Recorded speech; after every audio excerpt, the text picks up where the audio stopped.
Hello, America. I'm Camille Chandler, and this is Qualitative Listening. We just had an FOMC meeting, and yet everybody, just 2 days afterwards, is freaking out about these job numbers. Donald Trump even fired Erica McAntifer, the commissioner of the Bureau of Labor Statistics, following the release of July 2025 jobs report, which showed only 73,000 jobs added and major downward revisions of 258,000 total jobs.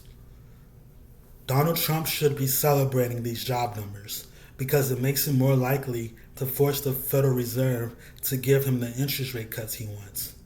The Fed should reward a collapsing labor market with a gift basket of interest rate cuts. After the July jobs report came in at a pathetic 73,000 jobs, and with the 258,000 jobs wiped out from May and June like they never happened. Let's be clear. This jobs report wasn't a cooling. It was a freeze warning. The labor market didn't just slow, it reversed. And now the Fed wants credit for responding. They missed it.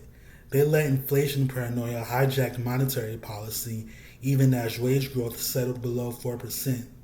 They let the housing market lock out millions of buyers. They sat on their hands while employment quietly crept up. And now, the second they realize the house is on fire, they want applause for grabbing a bucket.